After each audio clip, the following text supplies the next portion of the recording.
Alright, fellow Slayers, well, it's time for the final episode of Review of the Day, which is Helpless. Buffy and Angel go a few rounds of fighting until Buffy pins him and holds a breadstick to his heart. It quickly becomes awkward, as Angel's words inadvertently remind them of their sexless relationship. The situation becomes even more awkward when Angel, feeling slightly anxious, asks Buffy what she has planned for her birthday and asks if she has a date. Buffy points out that she does have a date, describing him as very handsome, and older man who likes it when she calls him Daddy. Angel realizes she's referring to her father, but has Buffy clarify that her date is indeed with Hank. Amused at Angel's confusion, Buffy nods and reveals that she has plans to go to an ice show with her dad on her 18th birthday. This makes Angel feel better. That night in the library, Giles quizzes her on crystals, demanding that she focus her attention on them. Later, while on patrol, a vampire nearly kills her with her own stake as her powers unexpectedly fail her. Back at the library, Buffy tries throwing knives at a target, missing it completely. When Giles walks in, she asks if he knows what might be happening to her. Meanwhile, Quentin Travers, the head watcher, is setting up a test for the Slayer, assisted by two men named Hobson and Blair. She is to be locked by the abandoned Sunnydale Arms, without any powers, and defeat a powerful and insane vampire named Zachary Kralik. Giles meets with Travers and expresses his ambivalence about this test. It is supposed to strengthen Buffy, but he finds it unusually cruel. At home, Buffy is disappointed to find that her father canceled their ice show date, choosing work over her birthday. Aww. Later at the library, she tries hinting Giles that he could take her to the ice show, though he fails to catch on. He asks Buffy to stare into a crystal to find the tiny flaw at the center. When she falls into a trance, he injects her with a syringe before bringing her out of the trance, after which he agrees to send her home. In the courtyard of school, Buffy tries to rescue Cordelia from an aggressive suitor, but easily knocks Buffy down, leaving for Cordelia to fight the guy off herself. At this point, Buffy really begins to worry, and enlists the help of her friends to figure out what's wrong. Much to their dismay, the research goes nowhere. Buffy visits Angel, and he gives her a book for her birthday. She tries to sound enthusiastic about it, but losing her powers starts to bring down her spirits. Angel tries to assure Buffy she'll be okay if she does lose her powers, as she lived without them before. But Buffy now feels it's too late for that. She's seen too much and knows what lurks in the dark, and doesn't feel safe not being able to fight it. She also admits that before she became the Slayer, she was incredibly shallow and superficial, and that's what she has to offer as herself. Angel tells her about seeing her just before she was a Slayer on the day she received her calling, and how he loved her from the second he saw her. Aww. The gang continues their research, trying and find out what has happened to Buffy, but it goes nowhere while Giles grows more comfortable at what he's doing to Buffy.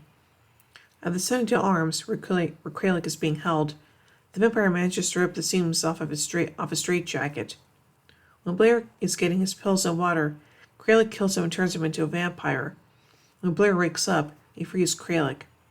Giles goes to find Travers at the Arms building, but still finds that Kralik is free and Hobson is dead. While walking home alone, Buffy is confronted by two men looking for a lap dance, and then Kralik. The latter chases her until Giles drives by and picks her up. During the chase, she accidentally drops her jacket. At the Summers home, Joyce hears a noise out front and goes to check it out. Thinking Buffy's injured on the stoop and covered in her coat, Joyce removes the hood to find Kralik hiding underneath. Giles shows Buffy the syringe and explains that it's an organic compound designed to take away her strength temporarily. Excuse me.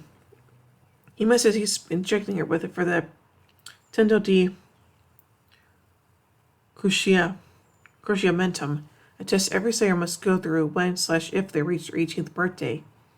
The objective was to test Buffy's non-Slayer abilities by sending her to the Sunnydale Arms, where she relocked in with Kralik and expected to kill him without her powers. Buffy is very hurt, not only because he was drugging her, but also because he didn't say anything despite her suffering. She tells him to leave her alone. She also assures her that the test is validated because of what he has told her, and that he will protect her from Kralik. Cordelia shows up to borrow some books, and Buffy asks her to drive her home. When Buffy arrives home, she finds a Polaroid picture of her mother in the hands of Kralik. Buffy changes her clothes, grabs weapons and supplies, and heads out to find her mother. Trevor seeks out Giles at the library. Giles explains that the test should be canceled because Buffy now knows about it, as well as Krallick's escape. Quentin replies that it's too late to cancel because Buffy has already entered the field of battle. Giles leaves towards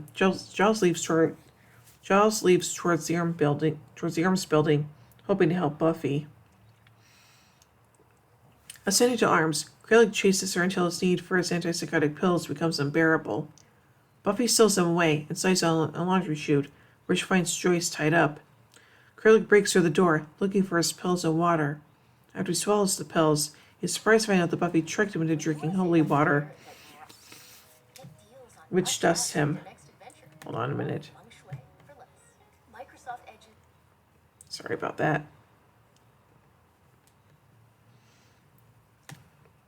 No, where was I? Okay, there we go. After he swallows the pills, he's surprised to find out that Buffy tricked him into drinking holy water, which dusts him. Buffy tries to free her mother, but cannot because the knots are too tight and she has yet to regain her strength. Blair reappears and lunges at Buffy, but Giles shows up and stakes him. Back at the library, Travis congratulates the beaten and bloody Buffy on her accomplishment. However, Buffy is very bitter over the Council's deception, and the fact that they let Krallick get away and target her mother. Travis isn't finished, though. He says that if Buffy passed the test, Giles failed because he did remain objective. It's clear that Giles is too close to his slayer. Travis tells Giles that he's fired because he has the father's love for Buffy, which he says is useless to the cause. Buffy is stunned, not only Giles being fired, but now understanding the depths of his feelings towards her. Travis affirms to duo that a new Watcher is going to be sent to train Buffy, and warns Giles he will be dealt with if he tries to interfere or undermine his or her authority. As he leaves, he again congratulates Buffy on her success. Buffy, her voice full of contempt, simply tells him, "Bite me." After Travis leaves, Giles helps Buffy clean her wounds, which she lets him do, forgiving him in light of the sacrifice he made for her. The next day, Buffy celebrates her birthday with peanut butter and jelly sandwiches and her close friends. The gang learns about the previous night's events, and Joyce is very impressed with how clever Buffy was in killing Krallick.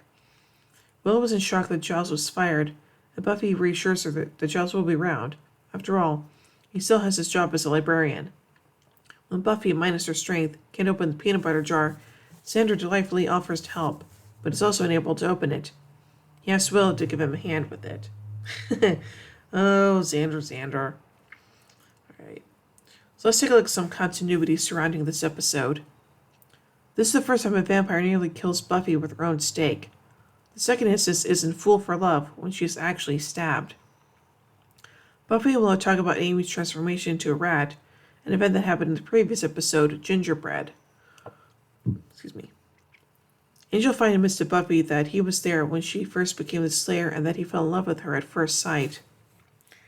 Flashbacks of this event were shown in Becoming Part 1 and explained by Whistler and the hero of his own story. Buffy talks about getting Mr. Pointy, the stake Kendrick gave her in Becoming Part 1, bronzed. Quentin Travers is seen for the first time. He will reappear in 2 more episodes, Checkpoint and Never Leave Me. Giles being fired from the Council paves the way for Buffy's rebellion against the Council and her decision to operate outside their authority. The separation of Council and Slayer, and Giles' own situation with Council, will not be resolved until Checkpoint. This episode takes place on January 19th, Buffy's birthday. Traditionally, the 12th, 13th, or 14th episode of each season is when her birthday is celebrated. Buffy will deal with temporarily having her powers again in retreat when she gives her magic to the earth in order to conceal herself and an ordinary people, after she sacrifices them in order to be freed from the safe zone. And now let's take a look at some production notes. David Fury reveals the name Zachary Krallick came from his own nephew's name. According to Fury, the original idea for this episode included Buffy being drugged by the Council and hallucinating, imagining her friends and family as vampires. However, this was abandoned as it was too close to the premise of The Wish. Also, Kristen Sutherland couldn't stand the vampire makeup. Jeffrey Kober, who plays Krallick, returns to play Rack in Season 6. The diegetic audio from the last scene continues for a brief moment into the closing credits. A technique also used in episodes I, Robot You Jane, Lie to Me, Homecoming, Pangs, Doomed, and Out of My Mind, among others. And now finally, let's take a look at some pop culture references. Angel gives Buffy the book Sonnets from the Portuguese, a collection of 44 love sonnets written by Elizabeth Barrett Browning. Buffy mentions Brian Boitano, a 1988 Olympic gold medalist and one of the world's most celebrated figure skaters. Buffy also mentions Boitano performing the 1875 opera Carmen by French composer Georges Bizet. Also, Xander debate about Superman's kryptonite, the term used to designate any surviving fragment of the exploded planet Krypton, Superman's home planet. There are 5 distinct varieties of kryptonite: green, red, gold, blue, and white. The first 3 varieties are toxic to Superman. Green kills, red mutates, and gold drains powers. Therefore, Oz is correct, and it is Xander who gets it wrong. Greylock talks with Buffy with lines reminiscent of the story of Little Red Riding Hood. Why did you come to the dark of the woods? To bring all these sweets to grandmother's house? If you stray from the path, you will lose your way. Additionally, Greylock hides in Buffy's hooded red jacket. So overall, I think this is a pretty enjoyable episode, and yeah, the fact that Buffy had to deal with that whole Greylock guy without her powers, yeah, that was kind of a dick move on the council's part, but hey, who am I to judge, so yeah. So overall, I give Helpless 4 vampire steaks out of 5. Well, anyway, tune in tomorrow as we take a look at the next episode, The Zeppo. So, until then, here endeth the lesson.